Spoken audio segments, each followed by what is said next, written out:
Welcome to CSS Breakdown, Book by Book Season 2. This season, we're exploring Roger Hopkins Burke's An Introduction to Criminological Theory. In Episode 4, we take a closer look at contemporary rational actor theories, focusing on deterrence, rational choice, and routine activities theory, key frameworks that shape modern crime control strategies. This deep dive takes us right back to a core idea that feels almost intuitive. Maybe people commit crimes simply because they choose to. They make a calculation, weigh the options, and decide that crime is the way to go. Our source material, Hopkins Burke's book, shows how this perspective, which has deep historical roots, saw a powerful revival in the latter part of the 20th century. Yeah, a real comeback. Pushing back against earlier ideas that saw criminals as fundamentally different or, predetermined to offend. It's a really significant pivot in thinking, actually. Instead of asking what underlying pathology or social force made this person a criminal, the question becomes more like, what decision did they make in this moment? Or what circumstances allowed this to happen? Exactly. And our mission today, diving into this part of the book, is to really unpack these three theories that rose to prominence during this revival: contemporary deterrence, rational choice, and routine activities theory. Right, the big three in this context. We're going to explore their central ideas, look at the evidence the source discusses both for and against them, examine the significant criticisms they face, and see how they've been applied. Applied sometimes successfully, sometimes controversially, right? Yeah. To understand and try to control crime. Yeah. Ultimately, this deep dive is crafted to give you, our listener, a quick but thorough grasp of these incredibly influential concepts in criminology. They offer powerful ways to think about why crime happens and, crucially, what policy might look like if you believe crime is largely about rational decisions and opportunities. So let's unpack this revival. The source material sets the scene quite clearly, pointing to the UK and the USA during the 1970s and 1980s as the period when this interest in the rational actor model resurfaced so strongly.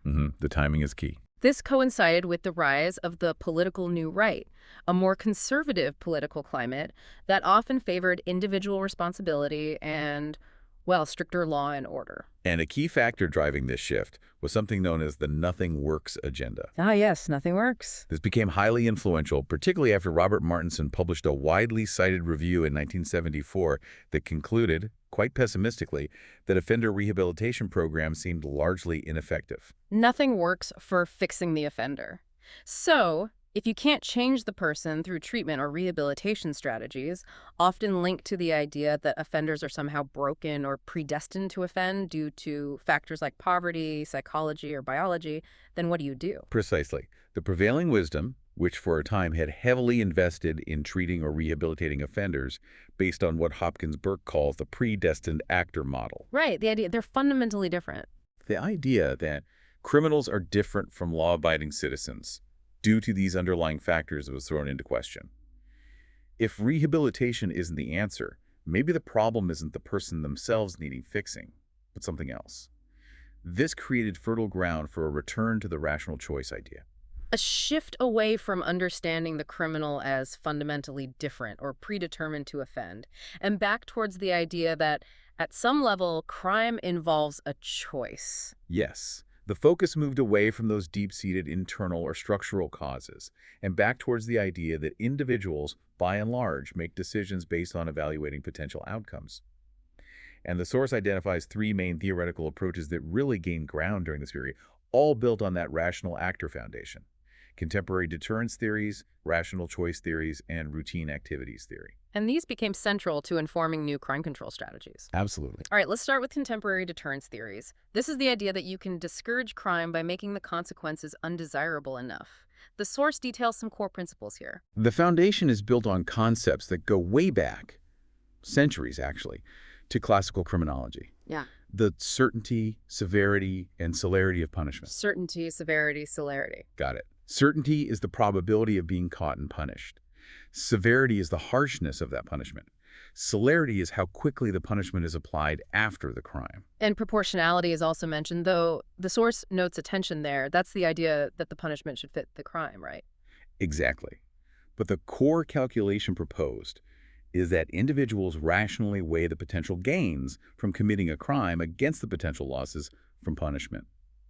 If the punishment is perceived as severe, certain, and swift, the rational decision should be to avoid the crime.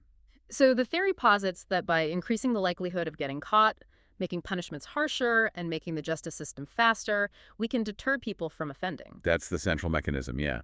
Now, what's particularly interesting, and maybe a bit counterintuitive, is the argument within the source material that certainty is often considered a more effective deterrent than severity. Really, I'd think the threat of a really long prison sentence would be the most frightening thing. Well, the reasoning, highlighted by scholars like Akers, is quite practical. The more severe a potential punishment is, the less likely it might actually be applied. How so? Think about it. Juries might be reluctant to convict if the mandatory sentence is seen as excessively harsh for the crime, or judges might find ways to mitigate sentences. If a law is too severe, it might simply not be enforced consistently. So a very harsh punishment loses its power if people know they can probably get away with it or get a lighter sentence anyway. That makes sense. Precisely. A moderate punishment that is certain to be applied might be a more reliable deterrent than an extremely harsh one that is rarely imposed.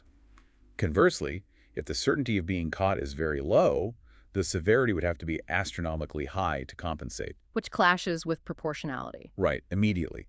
Does the punishment still fit the crime at that point? It's a real tension. Okay, so certainty is potentially the more critical lever. The source also distinguishes between two types of deterrence. Right. General deterrence and specific deterrence. General deterrence is aimed at the wider population.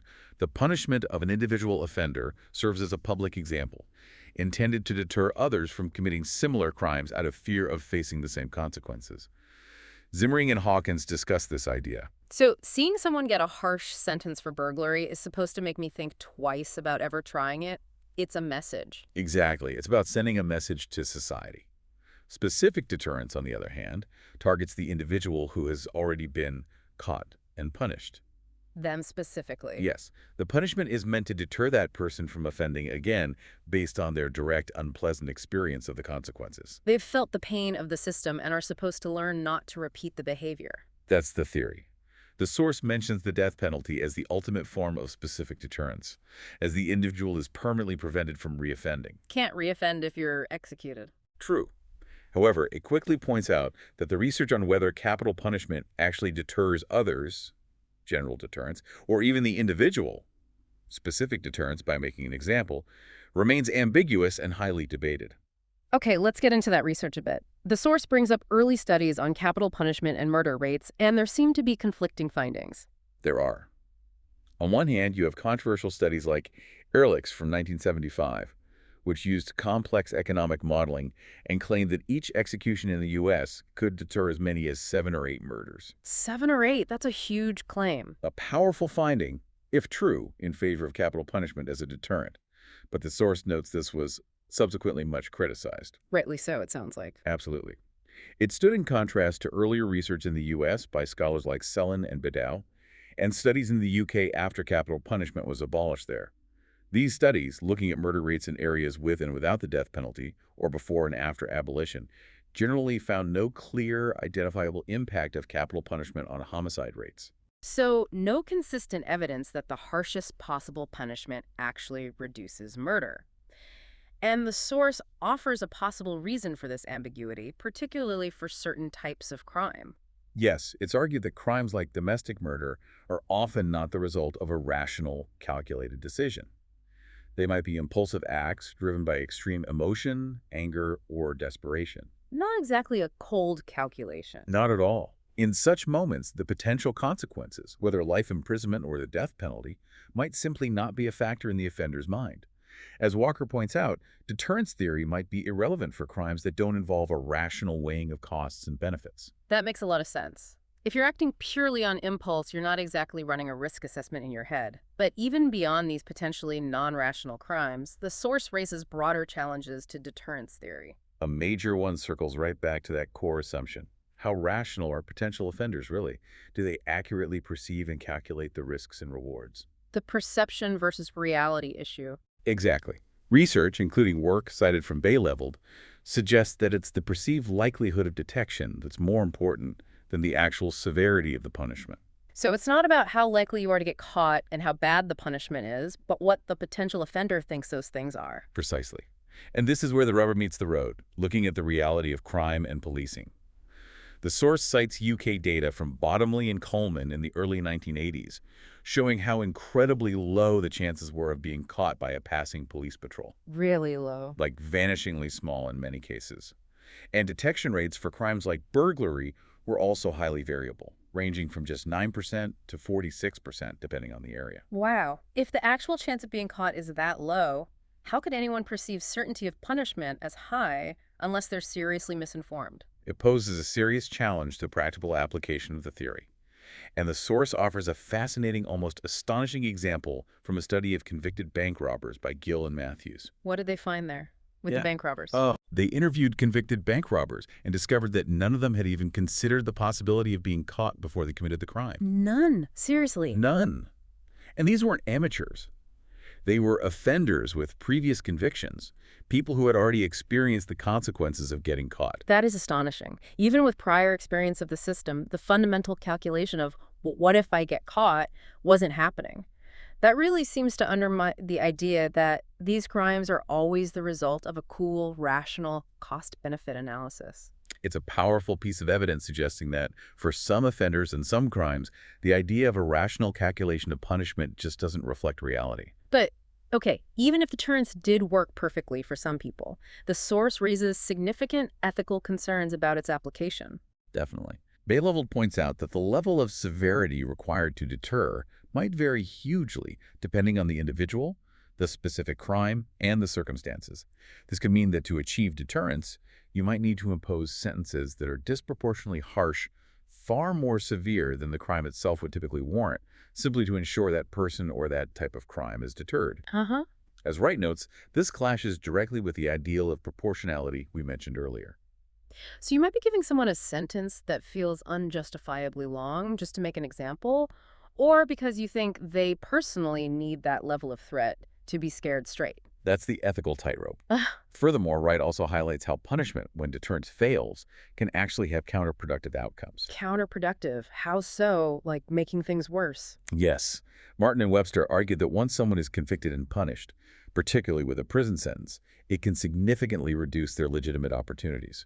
Having a criminal record makes it much harder to get a job, maintain relationships, or participate fully in society. It's like the system removes viable alternatives to crime, pushes them further out. Exactly. They might end up in a situation where they feel they have little to lose by continuing to offend. The source connects this briefly to ideas from labeling theory, Right, the idea that being labeled changes how people see you and how you see yourself. suggesting that the process of being caught and labeled as a criminal can actually push an individual further towards a criminal identity and lifestyle, making them more likely to reoffend. So the intended deterrent effect is outweighed by the practical consequences of being caught and punished, kind of a catch-22. Wright also discusses other negative behavioral responses. He suggests that overly severe punishment threats might encourage offenders to take greater risks to avoid detection, Like fighting back against police. potentially leading to violence against police or security, yes, or to drag out court proceedings with frivolous pleas. There's also the worry that people who need help for issues that contribute to offending, like child sex offenders needing treatment, might be deterred from seeking it if the perceived punishment for admitting their problem is too severe. That's a serious unintended consequence. And all of this points back to that fundamental question. Are we really dealing with rational calculators? The source material presents a significant critique regarding deterrence theory's limited conception of human action. It argues that the perspective is too narrow. Human behavior is complex, influenced by both external circumstances and internal states, and motivations aren't always purely rational.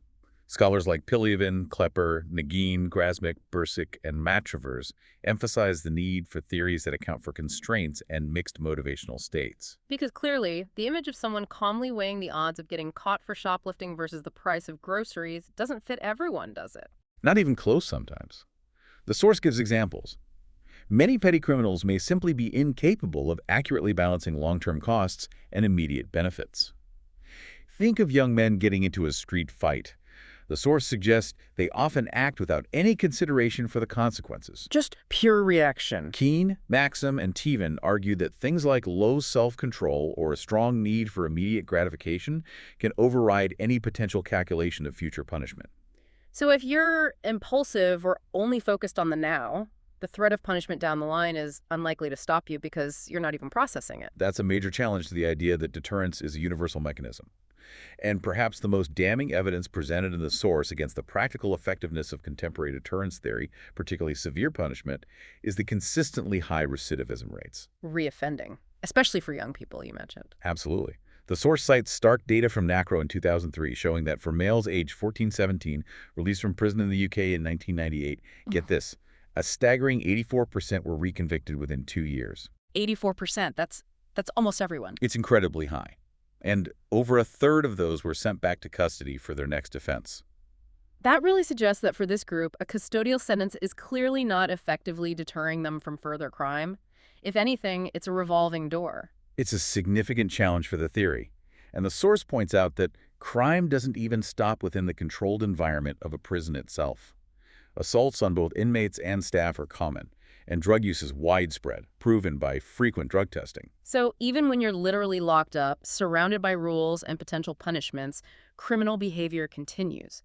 That speaks volumes about the limits of deterrence and incapacitation as absolute solutions. Yeah, it does. And the source adds a Home Office estimate from 2001 that really highlights the limited impact of simply locking more people up based on the incapacitation aspect of this model. What was that estimate again? They estimated that a 15% increase in the prison population in England and Wales might only yield a 1% reduction in overall offending.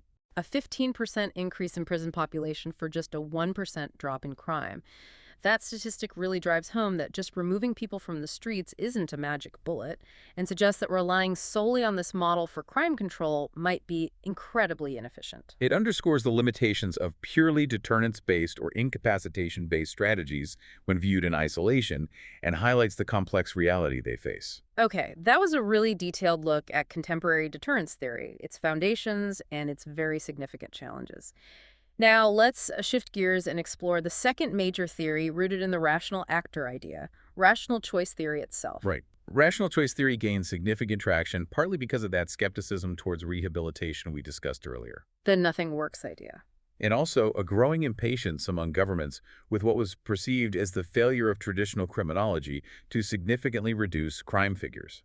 This led to a real enthusiasm for more pragmatic solutions, specifically situational crime prevention measures. It sounds like a shift from trying to understand the deep roots of crime to just wanting practical ways to stop it from happening in the moment. Like, enough theory, let's just stop the burglaries. Exactly. The source notes that in the UK, there was a deliberate shift in spending priorities in the late 1970s and 80s away from academic theoretical development and towards finding, implementing, and evaluating concrete measures to prevent specific offenses. And the central idea accepted by these prevention practitioners was the opportunity principle. Yes, the core belief solidified. Crime is fundamentally an outcome of opportunity. If you remove or reduce that opportunity, crime will decrease, regardless of why an individual might be motivated to offend in the first place. So the motivation isn't the primary focus, it's the chance to commit the crime. If you take away the chance, you prevent the crime. Simple as that, in theory. That's the driving force, and this principle underpinned the development of a wide array of situational crime prevention methods. The source gives some great examples of these, like target hardening. Yeah, target hardening, making potential targets physically harder to access or steal. This could be as simple as closing and locking doors and windows, or more complex measures like installing toughened glass, security fences, or safes. Making it more difficult, more effort to get to the target. Then there's target removal or alteration, like centralizing cash handling in businesses instead of having cash registers scattered around, or using tokens or cards for things like laundromats or public transport meters instead of coins. Making the cash target less available or just removing it. Right, or reducing target attraction. The example of chip and PIN credit cards in the UK is given they became much less attractive to thieves because they were harder to use without the PIN. You're reducing the incentive to steal them in the first place. So make it less appealing even if they can get it. These are practical, tangible ways to alter the immediate environment to make crime less feasible or appealing. And the source mentions research showing their effectiveness, like Painter and Farrington's studies on street lamping. Street lighting, how did that work? Their studies in 1999 and 2001 showed that improving or installing street lighting in residential areas led to substantial reductions in crime. It was even found to be cost-effective, paying for itself within a year in reduced crime costs. That's a clear win for this approach. A simple environmental change having a measurable impact on crime. Fascinating. The source also highlights the role of surveillance as a prevention method. This includes formal surveillance by police or private security, whose visible presence increases the perceived risk of being caught. And natural surveillance too, right? Just people being around. Yes, this is the more subtle, everyday form of guardianship provided by ordinary people going about their routine activities, walking down the street, looking out their windows, employees positioned in a shop. Their presence and potential observation act as a deterrent simply by increasing the chances of an offender being seen. Just people being present and aware helps prevent crime. Eyes on the street. Exactly. These practical methods are all rooted in the idea that offenders make decisions based on the immediate circumstances.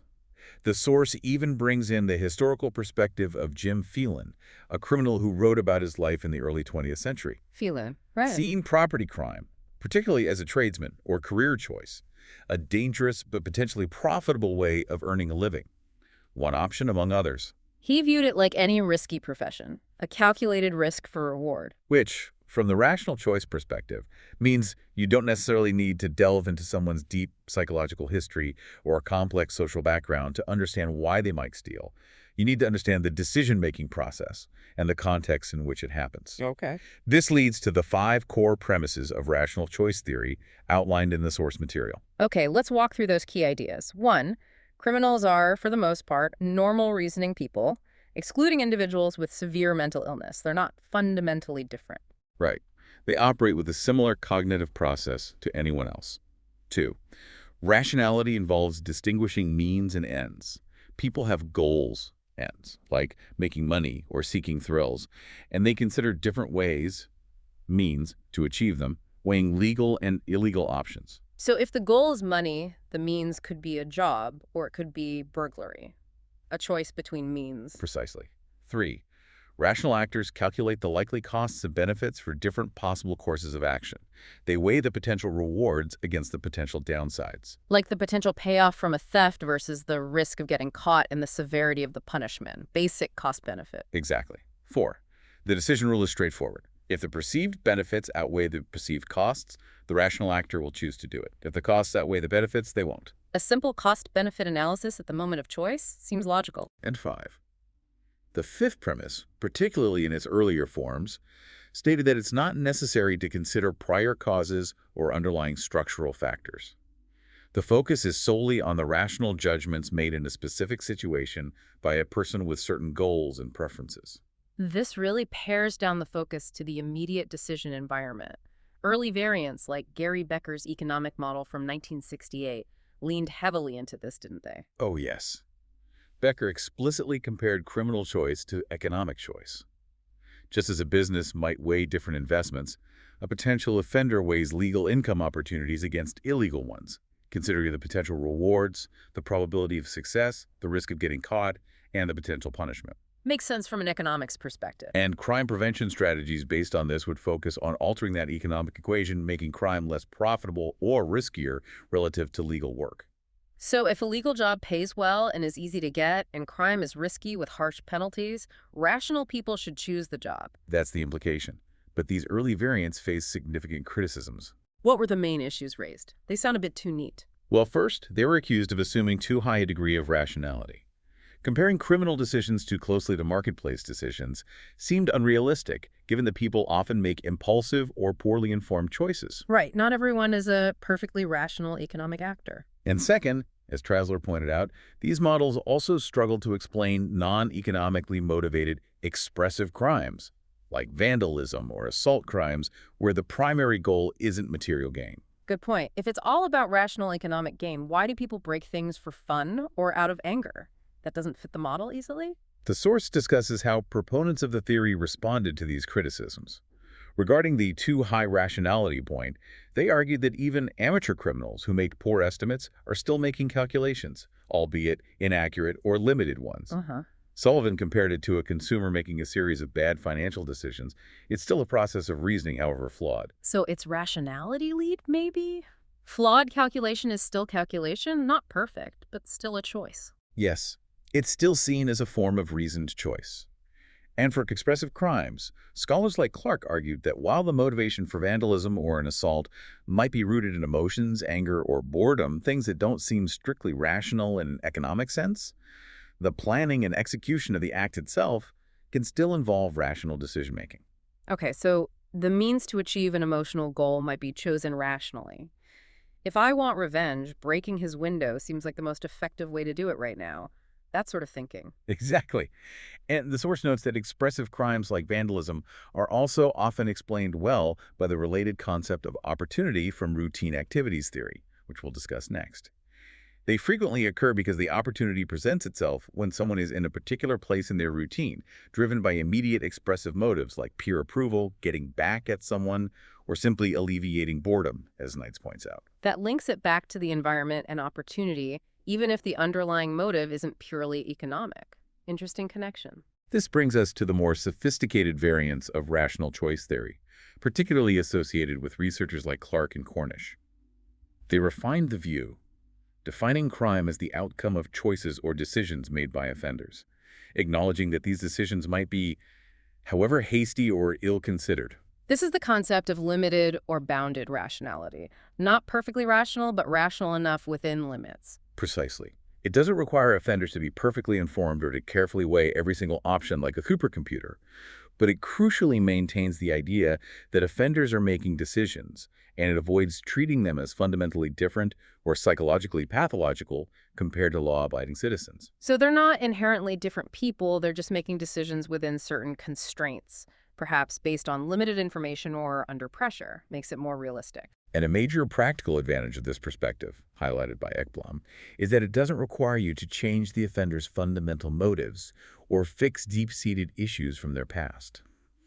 It takes their motivations as given and focuses on introducing specific changes to influence their decision or their ability to commit crimes in particular places and times. It's about altering the equation or the opportunity in the immediate environment, rather than attempting long-term therapy or social reform for the individual. More manageable, perhaps. Right.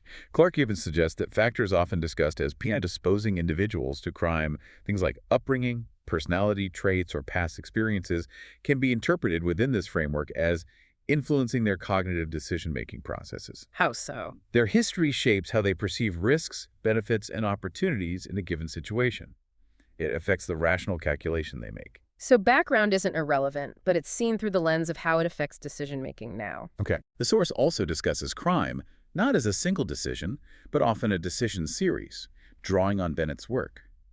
An offense involves multiple choices, from the initial decision to offend at a certain time and place to the choice of a specific target in the moment. Like deciding to go out looking for trouble, maybe driving around, then deciding which car to break into when you see one that looks easy, a sequence? Yes. The source notes that both dispositional factors, internal traits, and situational factors, the immediate environment and circumstances, are involved in this series of decisions. But it highlights that situational factors tend to become much more influential the closer the offender gets to the actual criminal event, citing work by Brantingham and Brantingham, Mayhew, and Heel and Laycock. That makes sense. My overall predisposition might make me consider stealing, but the unlocked car with a laptop on the seat right now is the situational factor that pushes me to do it. This has big implications for prevention, suggesting interventions are most effective right at the point of opportunity. Exactly. And while early rational choice variants dismissed motivation, later versions, like Clark's, do consider it, viewing actions as rational from the offender's perspective based on their own knowledge and understanding. So what seems irrational to an outside observer might make perfect sense to the offender based on their life experience and immediate needs or goals. Rationality is subjective. This leads to an interesting discussion about specific motivations, particularly for property crime. Sutton argues that the existence of stolen goods markets provides an absolutely crucial motivation for theft. The demand for stolen goods creates the incentive to steal them in the first place. Makes sense. If you can't sell it, why steal it? Yes. And the source highlights that much of the motivation for thieves selling to these markets is driven by drug addiction. Bennett, Holloway, and Williams found a strong correlation between heroin and crack cocaine use and offending behavior, Right. noting that the high cost of these addictions often necessitates continuous stealing to fund them. So the rational decision to steal is often driven by a desperate, urgent need related to addiction. different kind of rationality, maybe. And Sutton has a provocative point about the demand side of this equation. He argues that respectable people often stimulate the demand for stolen goods by being willing to buy them cheaply, Oh. particularly if they can distance themselves from the more unsavory aspects of the crime. Like buying something that's fallen off the back of a lorry versus something, came from a home burglary. Plausible deniability. Precisely. That willingness to buy cheap goods creates the market that makes theft profitable, thereby motivating offenders, particularly those needing quick cash for drugs. The source discusses the policy implications here. Because prosecuting the thieves is one thing, but if there's no market for the goods, the incentive changes dramatically. Exactly. Handling stolen goods has historically often been a low priority for law enforcement. Sutton suggests that judges and policymakers should recognize the significant social harm caused by these markets. They don't just facilitate theft, they help fund other illicit activities like drug dealing and potentially prostitution. Oh, ecosystem. And be less tolerant of fences, those who buy and sell stolen property, to reduce this crucial opportunity structure. That makes a lot of sense. Target the infrastructure that supports the crime, not just the frontline offenders. But the source poses a speculative question from Hopkins Burke. Yes. He asks whether eradicating these stolen goods markets would truly reduce the motivation for drug addicts to steal, or if it would simply displace them to other means of obtaining cash. Like what? Like resorting to prostitution or more violent crimes like armed robbery. That's a critical question that goes beyond just closing opportunities. Does it solve the underlying need, the addiction in this case, or just change how it's funded? It highlights a fundamental challenge. Focusing solely on opportunity without addressing the root motivation, even if framed as a rational need like funding an addiction, might just push the problem elsewhere. Displacement. That's a perfect lead into the third theory we're diving into, routine activities theory, which the source describes as a development or subdivision of rational choice theory. Kind of related, but distinct? Yeah, very much related. Its core premise, developed by Cohen and Felsen, is elegantly simple. For a predatory crime, a crime where someone or something is taken or harmed, like burglary, theft, or assault to occur, 3 specific elements must converge in time and place. 3 ingredients needed for a crime to happen, a recipe for crime almost. Exactly. You need 1, a motivated offender, 2, a suitable target, and 3, the absence of a capable guardian. Okay, so you need someone willing and able to commit the crime, something or someone that is attractive and accessible to them, and crucially, nobody around who could effectively stop them. Precisely. Crime becomes more likely when the circumstances facilitate this convergence. Cohen and Felsen really focused on how the routine activities of modern life influence the availability of suitable targets and the absence of capable guardians. Our daily lives create or prevent these convergences. Exactly. And they categorize the variables affecting victimization risk based on these 3 elements. Okay, what are they? First, motivated offenders, typically, as the source notes, perceived as young males. The theory assumes their existence. It doesn't try to explain why they are motivated, remember. Right, takes them as a given. Second, suitable targets a person or property. And the source uses target specifically because the focus is often on acquisition, not necessarily on the victim's experience. Got it. And suitability isn't just anything, right? There are factors. Yes. And suitability is described by 4 attributes, summarized by the acronym VVA. VVA. Okay, what does that stand for? Value. How desirable is the target to the offender? This is subjective, what they value. Inertia. What are the physical characteristics that impede attack? How heavy is the object? How physically strong or resistant is the person?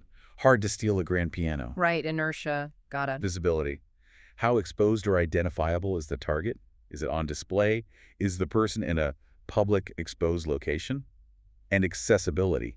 How easy is it to get to the target? So a target is most suitable if it's valuable to the offender, has low inertia, easy to move or overcome, is highly visible and easily accessible. Makes sense.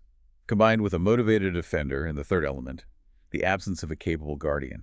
This could be formal, like police or security guards, or informal, like ordinary people. Neighbors, passersby? Exactly. The likelihood of crime shoots up when a motivated offender finds a suitable target when no guardian is present.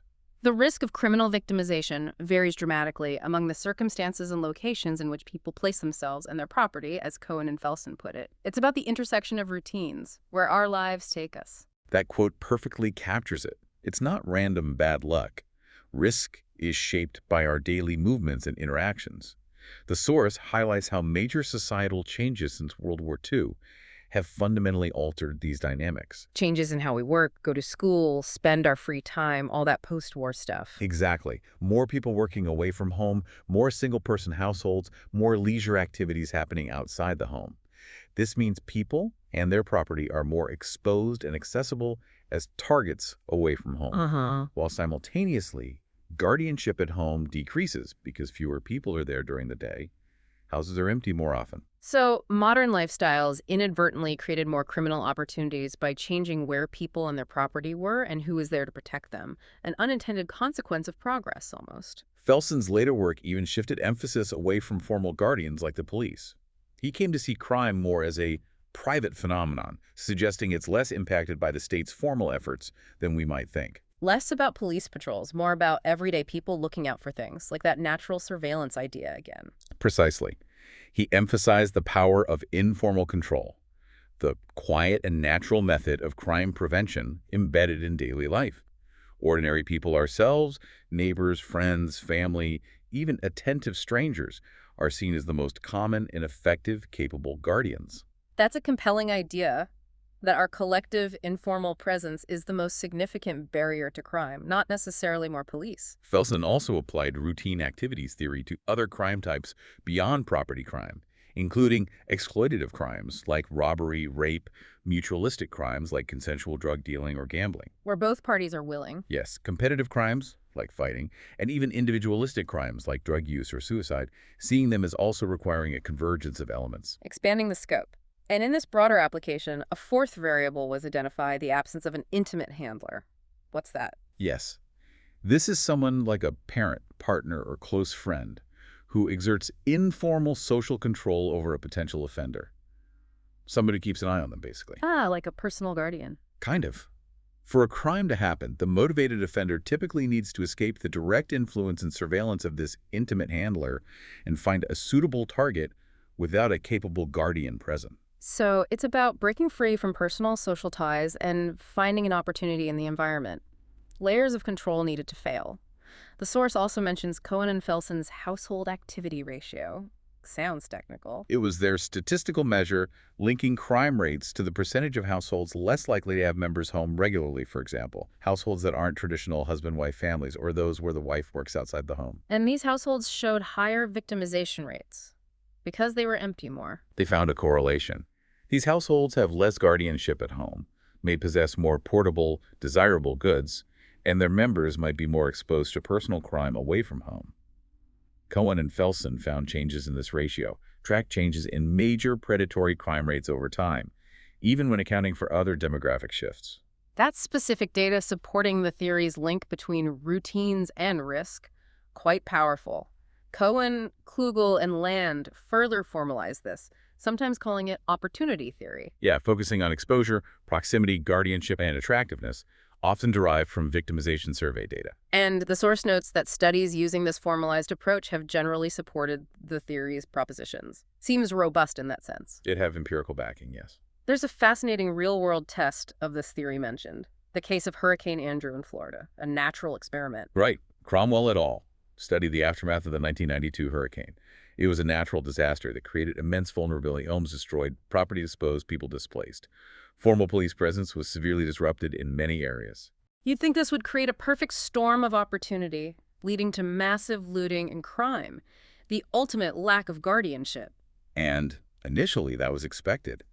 But the surprising finding was that in the immediate aftermath, crime rates, including looting, actually decreased in the most devastated areas during the period of maximum vulnerability and minimal formal control. Decreased. Why the initial drop? What happened to the motivated offenders? Weren't the targets super suitable? Cromwell Okay. et al. Yeah. Attributed the initial decrease to a surge in intense community self-guarding. Neighbors banded together, often armed, to protect their property and look out for each other. Citizens' patrols formed. It was a temporary but powerful increase in informal guardianship. Wow. That's a powerful illustration of Felson's point about the strength of informal control when formal systems break down. People stepped up. It is. But the study also raised a crucial question about the motivated offender element of routine activities theory. If crime increased later, once the intense community guarding subsided, and recovery efforts brought more people into the area. Then what? Does that mean the motivated offender pool isn't just a static group of predisposed individuals? Or does it include potentially anyone who is simply enticed by sheer opportunity when the risks are low? Does opportunity not just enable pre-existing motivation, but potentially create it for some people? That's a fundamental question about human nature, isn't it? As Akers points out in his critique of routine activities theory, this is precisely its main limitation.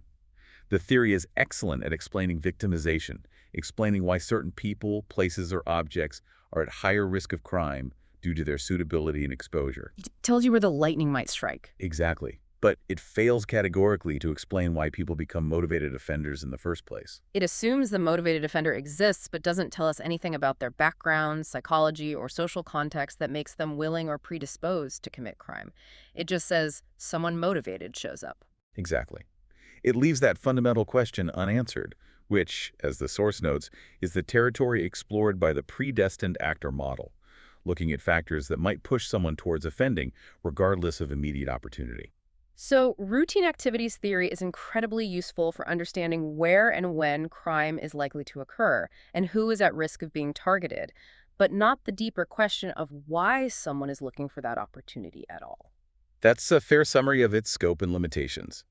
Nevertheless, the source highlights some valuable practical applications and developments stemming from routine activities theory. Like identifying risk factors for specific crimes. You mentioned that earlier. Yes.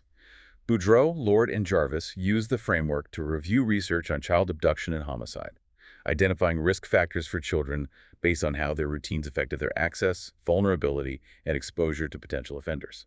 Freisler, Medanik, and Grunewald applied the concepts to help explain the increase in child abuse cases in the USA, linking it to changes in routine activities associated with the parallel growth in substance abuse. Showing how things like parents' drug use routines can lead to reduced guardianship and increased child vulnerability makes the connection clear. Pizarro, Corsaro, and Yu used it to study the journey to murder, analyzing how the routine activities and characteristics of both victims and suspects influenced where homicides occurred and their motivations for being in that specific place at that time. So how people's paths cross based on their routines. And there's a really specific and unique application mentioned, Tolson's clergy lifestyle theory. That sounds intriguing. This is a fascinating example of applying routine activities theory to understand the risk of violence faced by clergy members, with practical aims for improving their safety. The source cites Gabe's findings from 2001 that clergy in the UK face significantly higher rates of violence than other community-based professionals like teachers or social workers. Higher than social workers, wow. And the location of these assaults was key to applying the theory. Yes. Unlike probation officers or GPs, whose assaults often occur in their main workplace, the majority of assaults on clergy were reported in their homes, on the streets, or on local housing estates, rather than in church buildings. Interesting. Not in the church itself, mostly. And furthermore, clergy victims were often attacked by strangers, unlike professionals whose assailants were often known clients or patients. So the danger isn't just confined to the church itself, and it often comes from people they don't know. How does routine activities explain that? This links directly to their unique lifestyle, as Coulson identified. Clergy often work alone at odd hours. They travel frequently to visit parishioners or attend meetings. They might conduct home visits or spend time alone in relatively exposed locations. They're out and about, often alone. These routine activities make them suitable, accessible targets if they encounter a motivated offender in the absence of a capable guardian. Their professional routines create the opportunities that put them at risk. That's a really insightful application, taking the abstract theory and making it directly relevant to a specific population's safety shows its utility. It demonstrates the power of the framework for identifying specific risk patterns related to people's daily lives. Okay, so we've thoroughly explored contemporary deterrence, rational choice, and routine activities theories, looking at their ideas, the evidence, the criticisms, and their applications. Now, let's move to the final section in the source material, titled The Rational Actor Reconsidered. It seems to pull back and evaluate this entire perspective again, a meta-analysis almost. It does. It briefly reminds us of the classical ideal of the rational actor, a thinking, calculating human being who is deterred by punishment that is fair, proportionate, and applied in a system of equal citizens under the rule of law, emphasizing due process. The Enlightenment ideal of crime and justice. Everyone rational, everyone equal before the law. Yes. But the source explains why this purist view declined and was amended over time. First, there's the growing realization that not everyone is equally rational or capable of making calculated decisions. This challenged the idea of universal equality in terms of criminal responsibility. Some people just don't fit that rational mold, suggesting they might be fundamentally different in some way. Mentally ill, impulsive, etc. Exactly. Second, due process approaches, while fair, didn't seem effective enough in reducing crime rates, particularly with a growing number of recidivists, people who kept reoffending despite experiencing punishment. The system didn't seem to be deterring them effectively. So fairness wasn't necessarily translating into effectiveness in reducing crime, a pragmatic problem. And third, this period saw the rise of the predestined actor model, the idea that criminals are, in fact, a distinct group, often due to internal or external factors beyond their immediate control. Biology, psychology, deep social issues. So if the rational actor model wasn't explaining recidivism or why some people seemed impervious to deterrence, the predestined actor model offered an alternative explanation. Maybe they're just different in some fundamental way that makes them prone to crime. This historical context shaped the revised version of the rational actor model that reemerged with the new right political climate we mentioned earlier. Yeah. It implicitly accepted that there might be different categories of people, drawing on ideas from the predestined model. Accepted difference, but it rejected the idea that these people needed rehabilitation or treatment. That seems like a contradiction. Precisely. The core belief was that criminal motivation, or an offender's underlying predisposition, was immaterial, as the source puts it. What mattered was stopping the behavior. Right. The strategy was deterrence, and if that failed, then punishment and incapacitation were the main tools. So don't worry about why they do it, just make it too risky or put them somewhere they can't do it. Focus purely on the act. That's the operational focus. However, Hopkins, Burke, and Pollock challenge this notion that motivation is irrelevant, particularly in their discussion of hate crime. Hate crime, which is defined by bias against what someone is, their identity, like race, religion, sexual orientation, rather than who they are as an individual. Motivation seems pretty central there. Right. They acknowledge that targeted interventions like specific legislation and situational prevention methods have been quite successful in reducing the incidence of hate crimes. The acts themselves are less frequent. And for many, achieving this satisfactory outcome of reduced crime is seen as justification for not needing to address the underlying hate motivation. Behavior stops. Job done.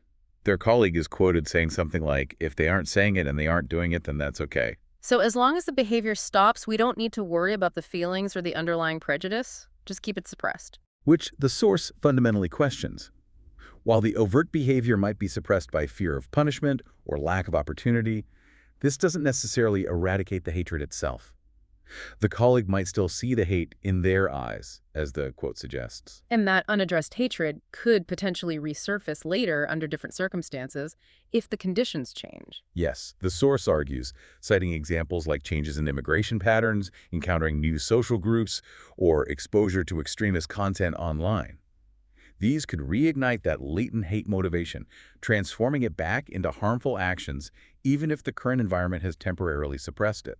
Ignoring the motivation means the root problem isn't truly resolved. It's just dormant.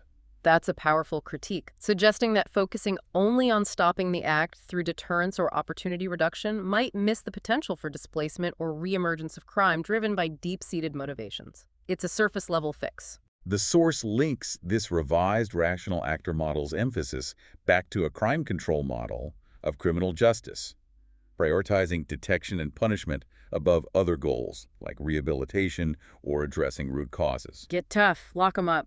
The primary aim is to identify and penalize those who aren't deterred. And the source notes that the massive increase in prison populations in countries like the USA and the UK over recent decades is often presented as evidence of the strategy's success. More people locked up must mean it's working, right? That's the argument. That's often the argument presented. However, the source then presents a stark contrast between the assumption of the rational actor model that prisons should be populated by rational calculators who weighed the risks and lost, and the challenging reality revealed by statistics about the actual prison population. Okay, what do those statistics show? Who is actually in prison? They reveal that prisons are disproportionately filled with individuals who have significant mental health problems, making the idea of them being fully rational calculators highly questionable. The numbers cited from organizations like mine are quite striking, aren't they? They are. Data from 2006 showed over one-third of men in UK prisons had a significant mental health problem, like anxiety or depression. Nearly 1 in 10 had experienced psychosis. 1 in 10 with psychosis. Wow. And over three-quarters of men on remand and nearly two-thirds of sentenced men met the diagnostic criteria for personality disorder. Wow, those are incredibly high numbers, suggesting that a huge proportion of people in prison are struggling with issues that significantly impact their ability to make purely rational choices in the way the theory assumes. Absolutely. The source also notes high suicide rates among prisoners, particularly young men, 6 times higher than in the general population. 6 times higher. And quotes from Juliet Lyons of the Prison Reform Trust highlight that prison conditions themselves, things like overcrowding and isolation, actually deepen mental health problems and create a health crisis. So the very system designed, in part based on the idea of punishing rational choices, is filled with individuals whose mental health issues challenge that assumption from the start, and the prison environment itself makes those issues worse. That's deeply problematic. That's the critical conclusion drawn in this section. The limitations of the rational actor model that were recognized centuries ago, primarily that not everyone is equally rational, remain highly relevant today, precisely because the individuals who end up most deeply involved in the criminal justice system, those in prisons, often appear to be far from the ideal of a fully rational calculating actor. This inability of the rational actor model to fully explain who ends up in prison and why they might be offending, despite its strengths in explaining situational crime and opportunity, points to the need for alternative explanations, doesn't it? It really does. Which, as Hopkins Burke's book outlines, leads directly into exploring the predestined actor model, theories that look at underlying factors that might predispose individuals to crime, offering different insights into why some people offend repeatedly or seriously, regardless of perceived risks or opportunities. Okay, so to quickly recap our deep dive into contemporary rational actor theories, we saw how they experienced a revival in the 70s and 80s, partly fueled by skepticism towards rehabilitation, shifting the focus from the offender's underlying state to their decision-making and the immediate situation. We explored contemporary deterrence theory, grounded in certainty, severity, and celerity of punishment. But we saw the significant challenges it faces: conflicting evidence, ethical concerns about proportionality, potential counterproductive outcomes, serious questions about whether potential offenders are truly rational, and those high recidivism rates that challenge its effectiveness. We then delved into rational choice theory, closely linked to situational crime prevention, and the idea that crime is an outcome of opportunity. We discussed its core premises, its evolution from simple economic models to more nuanced, bounded rationality, its connection to practical prevention methods like target hardening, and the complexities of motivation, particularly regarding stolen goods markets and addiction. Yeah, and we covered routine activities theory, a subdivision focusing on the convergence of motivated offenders, suitable targets, and absent guardians in time and place. We saw its strength in explaining victimization and the impact of societal changes and even natural disasters on crime patterns, while also acknowledging its key limitation. It assumes the motivated offender exists, but doesn't explain why someone becomes one. It can't explain motivation itself. Right. Finally, we reconsidered the rational actor perspective as a whole, seeing how the classical ideal was amended, sort of accepting that not everyone is the same, and leading to a focus on deterrence and punishment, often embodied by a crime control model. But we ended by confronting the challenging reality that many people in prison, the population most affected by this model, seem far from rational calculators, suffering instead from significant mental health issues that the system may exacerbate. Yeah. Highlighting the persistent limitations of this model in fully explaining serious and persistent offending. These theories have profoundly influenced how we think about and attempt to control crime, emphasizing the environment, opportunity, and perceived risk. But as our source material rigorously demonstrates, they are not without significant limitations and face powerful critiques, particularly when attempting to explain the complex reality of human behavior and the challenging demographics of those within the justice system. Which leaves us with a thought for you, the listener, to consider as we wrap up this deep dive. Drawing directly from the points raised in the book, if the rational actor model struggles to explain why many people in prison commit crimes because they aren't making rational choices due to mental health issues or other factors, and if ignoring underlying motivations, whether hatred driving a hate crime or addiction driving theft, means the problem isn't truly solved and might just resurface, Then what is the fundamental challenge in understanding and addressing criminal behavior? Is it primarily about fixing the environment and removing opportunities? Is it about solely focusing on punishing choices? Or is the essential challenge one of understanding the person, their underlying motivations, predispositions, and constraints, in addition to the opportunities they encounter? It's a question that takes us beyond the rational actor and points towards other explanations for crime, which is precisely what we'll explore in our next deep dive.